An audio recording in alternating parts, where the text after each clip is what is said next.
April 7, 1945. The first light of dawn crept across Tokyo Bay, illuminating the jagged outline of the Japanese islands. Mount Fuji rose proudly in the distance, its snow-capped peak gleaming in the morning sun, a silent witness to the chaos that was about to descend. The water reflected a mirror of calm, but above, the sky was alive with the low hum of 91 North American P-51D Mustangs, engines vibrating with the promise of destruction. Pilots gripped their controls, adrenaline mixing with focus. Every instrument, every gauge, every switch mattered. In his cockpit, Major James B. Tapp ran through the pre-flight checks for the 100th time. His 6 wing-mounted .50 caliber M2 Browning machine guns were loaded, each round capable of tearing through enemy armor. With 500 rounds inboard and 270 in the center and outboard guns, Tapp could fire thousands of rounds in concentrated bursts, each delivering lethal kinetic energy at 2,900 feet per second. He checked his Packard-built Merlin engine, a license-produced Rolls-Royce marvel that delivered over 1,700 horsepower in emergency settings. It was a machine built for precision and endurance, unlike the fragile engines of the defenders he would soon face. Below, the Japanese homeland stretched in a patchwork of rice fields, villages, and military installations. For the Japanese pilots on alert that morning, the sight above would shatter their perception of possibility. Single-engine fighters, land-based, flying 750 miles over open ocean to reach Tokyo, something their commanders had assured them was impossible. These were not carrier planes operating at the edge of their endurance. They were American Mustangs, born of industrial might and technological mastery. The Japanese scrambled interceptors. Nakajima Ki-84 Hayates, fast and deadly on paper, soared into the skies alongside older Ki-43 Hayabusas, Ki-44 Shoki, Ki-61 Hien, and Navy N-1K2 J. Sheridan fighters. The pilots of these aircraft were brave, but the war had claimed most of their experienced crews. Many were teenagers, thrust into battle after only 30 to 50 hours of flight training. The aircraft themselves were inconsistent, suffering from poor quality parts, engines that failed at altitude, landing gear prone to collapse, and ammunition loads insufficient for sustained combat. Meanwhile, the P-51D Mustang had already proven itself over Europe. Developed initially for Britain, then modified to house the legendary Rolls-Royce Merlin engine, it became the quintessential long-range escort fighter. The Merlin powered the Mustang with extraordinary efficiency, allowing flights of over 1,500 miles with drop tanks, while maintaining performance at altitudes exceeding 40,000 feet. Its laminar flow wings minimized drag, its bubble canopy provided unmatched visibility, and its cockpit was ergonomically designed to reduce fatigue during missions that lasted hours over open ocean. The mission that day was unprecedented. More than 100 B-29 Superfortresses from the 73rd Bomb Wing awaited escort on a precision incendiary raid. Timing had to be perfect. The Mustangs had to navigate 750 miles over open water, climb to operational altitude, and rendezvous exactly with the bombers, all while maintaining radio silence and avoiding detection. The pilots relied on dead reckoning, radio compasses, and visual cues like Mount Fuji, a navigation marker that had become a symbol of both hope and fear. As the Mustangs approached Honshu, they dropped their auxiliary 110-gallon tanks. Some tumbled to the earth, glinting in the morning sun, a spectacle of silver against green fields. Below, Japanese pilots looked up in disbelief. Flight Sergeant Totonimazu recalled decades later, "When I saw the Mustangs with my own eyes, I thought I was dreaming. Our commanders had assured us no American fighter could reach Japan.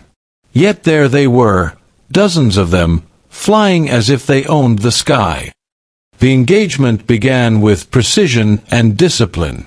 Major Tapp led his squadron into the Japanese formations, diving with 100 miles per hour advantage, firing controlled bursts, and then zooming back to altitude. Japanese pilots struggled to coordinate their attacks. Their formations were disorganized, their wingmen hesitant, often low on fuel or ammunition, sometimes too inexperienced to follow commands effectively. Within hours, 26 Japanese planes had been destroyed for the loss of 2 Mustangs and 1 pilot. A 13-to-1 kill ratio, a number that would only increase in the coming weeks. The technological disparity could not have been clearer. The P-51D could climb faster, dive harder, and turn with precision at altitudes where the Japanese engines struggled to breathe. Its 6.50 caliber Browning guns delivered 80 rounds per second, far outmatching the Ki-84's limited cannon and machine gun load.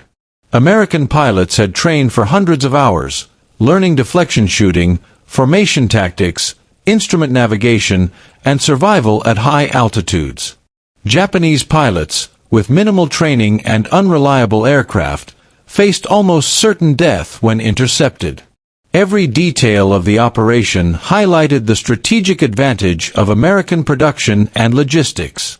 Factories in Detroit and California rolled out Mustangs with interchangeable parts, trained crews maintained them with precision, and supply chains ensured fuel, ammunition, and spare parts were always available. Japan, meanwhile, struggled to extract aviation fuel from pine roots, cannibalized aircraft for spare parts, and sent undertrained teenagers into combat. By mid-1945, the disparity was catastrophic. American pilots could replace losses, Japanese pilots could not. The psychological impact was devastating. Captain Yoshio Yoshida of the 47th Senti wrote, "The appearance of American fighters over Tokyo shattered our confidence completely. We were told the B-29s were vulnerable, that their fighters could never reach so far. Now we see Mustangs over the palace itself, shooting down our best pilots as if they were beginners. How can we defend the Emperor when the enemy roams freely over our skies?" The very long-range missions tested both man and machine. Pilots spent over 8 hours in cramped cockpits, dealing with cramping, numbness, and extreme fatigue. Relief tubes froze at altitude, legs stiffened, and every maneuver demanded both physical strength and mental focus. Weather could be as deadly as enemy fighters.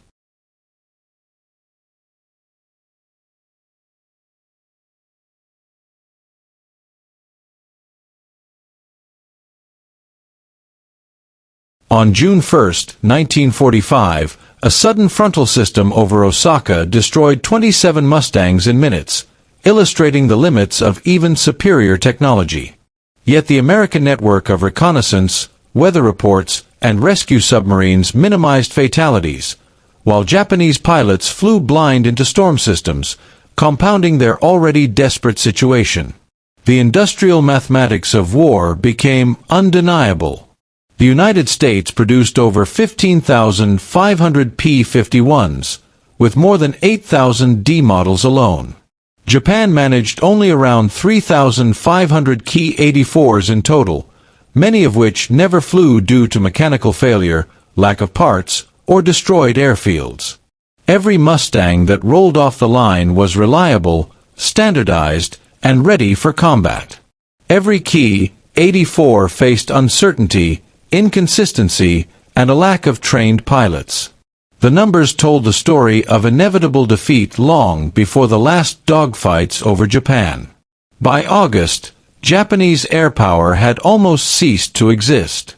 Fuel shortages grounded most planes, and teenage pilots flew the few that remained with minimal experience. Uema's Mustangs destroyed hundreds of Japanese aircraft between April and August 1945, and B-29 bombers no longer required escorts to strike Hiroshima and Nagasaki. The technological triumph of the P-51D had made distance irrelevant, shattered the myth of divine protection, and exposed Japan's industrial vulnerabilities. Even today, the surviving Mustangs in museums and air shows stand as a testament to the peak of American aviation and industrial capability. In contrast, The few remaining Ki-84s serve as reminders of Japan's desperate attempt to match an opponent whose strength lay not just in courage, but in production, technology, and strategy.